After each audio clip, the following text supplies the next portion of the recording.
Well, 7 p.m. is your time on this Sunday evening. You're watching Newsnight. I'm Faith Mangope with sign language interpreter Tabiseng Ndlovu. These are your headlines at this hour. The family of photojournalist Shiraz Mohammed has received the first video of him since his abduction in Syria more than 2 years ago. Making ends meet is about to get even harder for South Africans as yet another fuel price increase will eat into their budget. Well, the Gift of the Givers says it's obvious Shiraz Mohammed was kidnapped for ransom. The organization has received proof that the photojournalist is alive more than 2 years after being abducted in Darkush in Syria. The organization has been working to secure his release. This process has been going on for 2 years and 3 months. We've been following several leads throughout the country, inside Syria and outside Syria.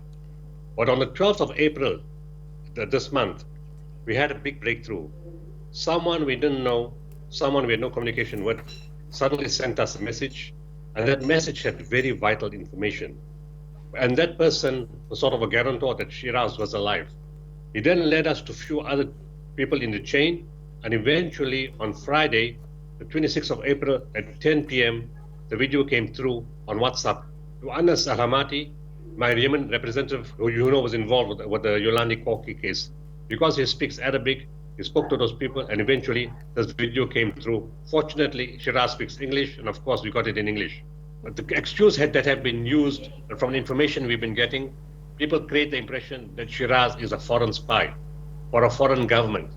And the messages we sent back to different people that we spoke to, that if you have proof that he's a spy for a foreign government, then take him to your courts, because you have your own kind of courts as captors. You have your own kind of justice system. Then charge him with that.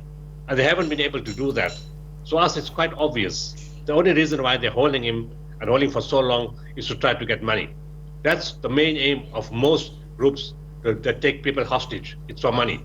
It's in few cases, it's slightly different, where they use those that they capture for negotiation for the exchange of prisoners. And that's more a political issue between governments and groups that are fighting each other. In those kind of cases, like in West Africa and Mali, captors are taken, and in exchange, their friends are released from prison by the government. That's the only time it's different. But in most cases, 99% of cases, it's for money. Well, life is about to get even harder for South African motorists and consumers as fuel prices go up yet again on Wednesday. The Energy Department has confirmed that petrol will increase by 54 cents a litre. Diesel will go up by 1 cent a litre and illuminated paraffin will climb by 3 cents a litre. The department says international factors account for the increase, with April having proved a frustrating month for the rand. This is the fourth fuel hike this year. More beds, more staff and better facilities. Gauteng Health MEC Dr. Gwen Ramokgopa has detailed key projects for the next year, including appointments and the purchase of equipment. She spoke briefly about the progress in solving cases of misconduct and corruption in the department, including those linked to the Life Esidimeni tragedy. Tseho Acho Moagi has got that story. We'll be opening the Helen Joseph psychiatric ward during this coming week. And Charlotte Matleke psychiatric ward will be opening in the next 8 weeks. Some good news for mentally ill patients and their families. The Gauteng Health Department has announced its mental health recovery plan. This follows the deaths of more than 140 psychiatric patients in the Life Esidimeni relocation catastrophe. The recovery plan includes more beds at psychiatric facilities. Mental health facilities, and we have 3 in the province, which is Weskopis, Tara and Sterkfontein. We have commissioned the opening of additional beds, especially in Sterkfontein. There were wards that were decommissioned. We are commissioning them, and to also assist with long-term patient care in mental health. Although no one has been criminally charged for the Life Esidimeni tragedy, the department has scrapped the idea of one mental review board for the province. Ramokgopa also made promises for the future, stating that the department would fill 2,000 posts this financial year. Tseho Moagi, Johannesburg.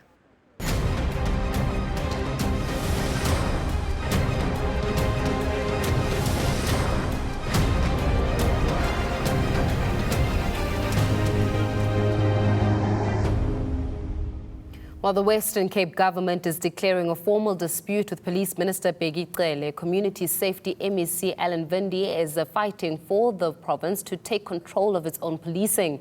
He accuses national government of giving the Western Cape fewer resources with which to combat crime. ENCA's Stefan Kwazulu-Natal has got that story.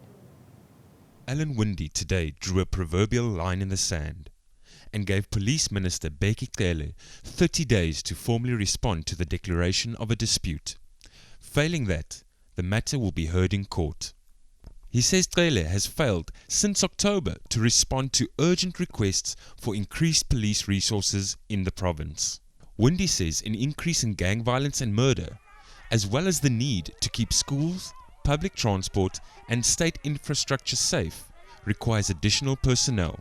We have, for every 375 people on average in South Africa, we have one police officer. But in this province, for every one police officer, we have 509 people.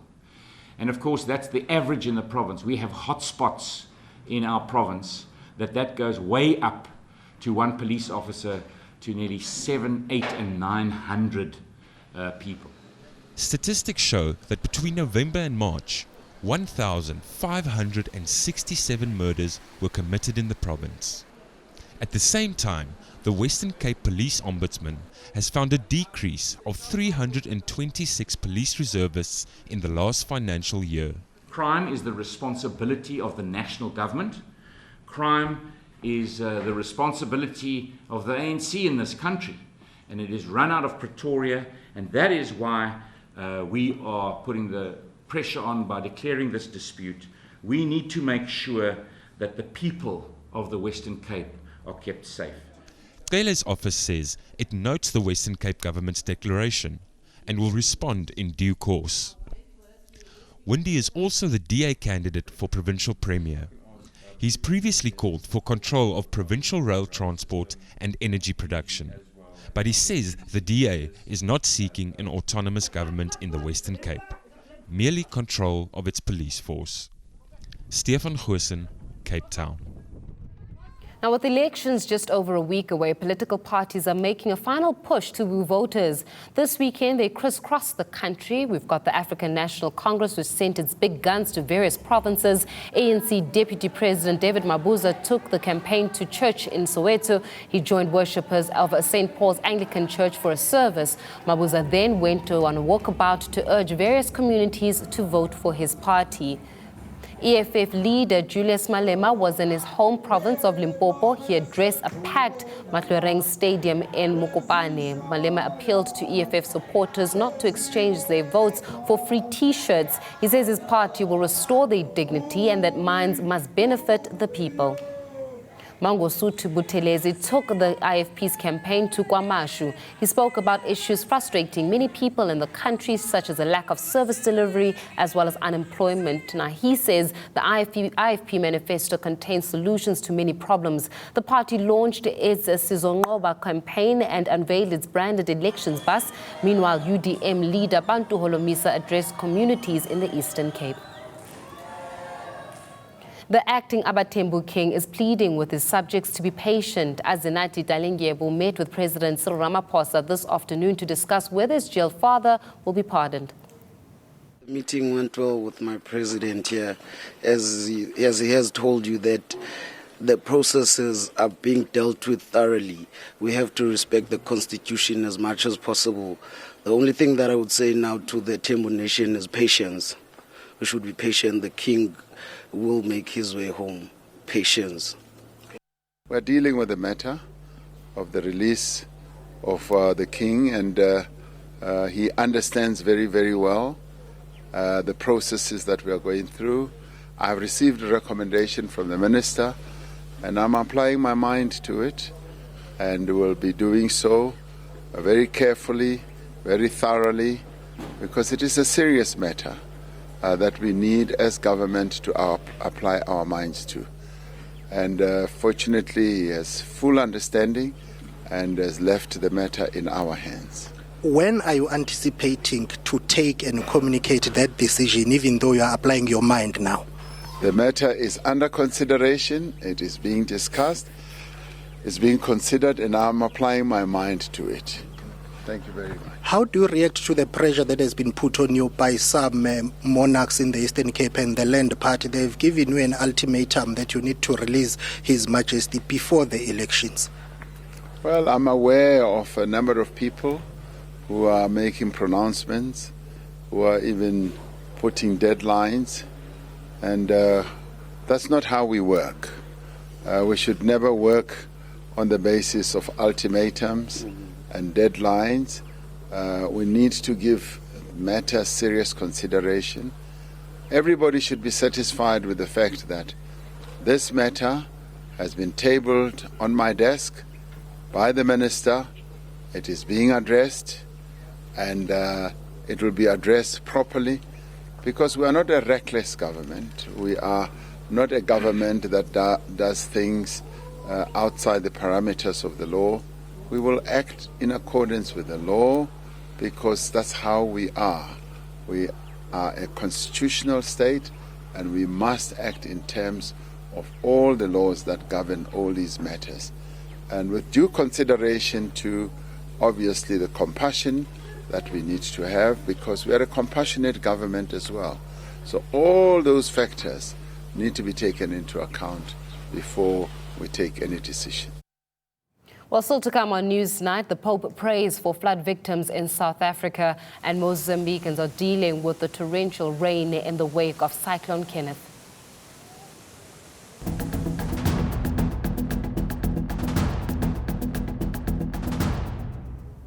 Welcome back. Now, the victims of a church collapse and Easter weekend accidents in Kwazulu-Natal have been laid to rest. Government has held mass funerals in various parts of the province.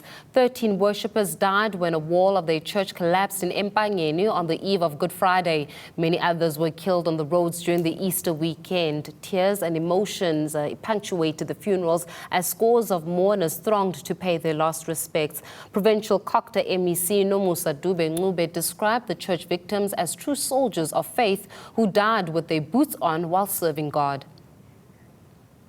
Pope Francis has prayed for flood victims in South Africa. Heavy downpours battered Kwazulu-Natal and the Eastern Cape, killing dozens of people. Now, the storm destroyed infrastructure and houses, leaving many homeless. The pontiff called for concrete support from the global community. E preghiamo anche per quanti hanno perso la vita o hanno subito gravi danni per il recente alluvione in Sudafrica. Anche questi nostri fratelli non manchi la nostra solidarietà e il concreto sostegno della comunione internazionale.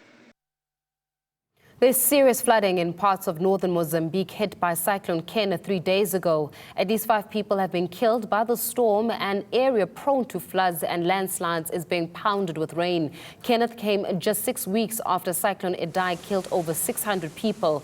According to the World Food Programme, Kenneth could dump twice as much rain on Mozambique in the coming days. But despite the threat, it's business as usual for Pemba residents. Good morning. Start the raining. Coming too much, and we're busy to make this business because the people need to eat, need the bread, but I try to sell something to other people here. Well, coming up on Newsnight Sport, we've got Valtteri Bottas, who claimed the checkered flag at the Azerbaijan Grand Prix. Jeffrey Stevens is up next with that and more on sports. Stay with Newsnight.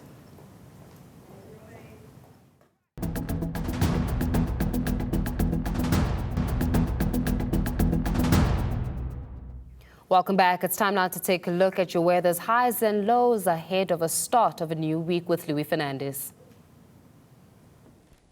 Hello everyone and welcome to the Weather Centre.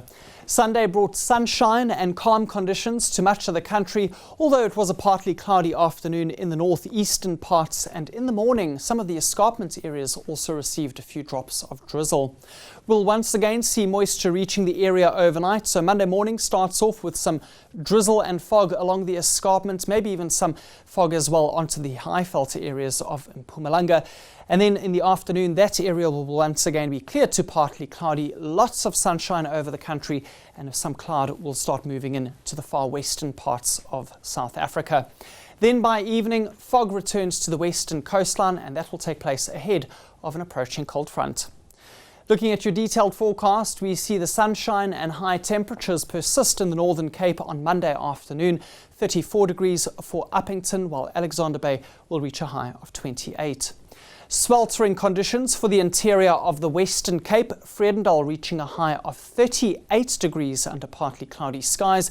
And it's also going to be an extremely hot day for the southern interior of the country. The Karoo region sees temperatures into the mid-30s for the afternoon. Sunshine all across the Eastern Cape, where it is going to be a warm to hot afternoon, especially high temperatures for the areas closer to the coastline.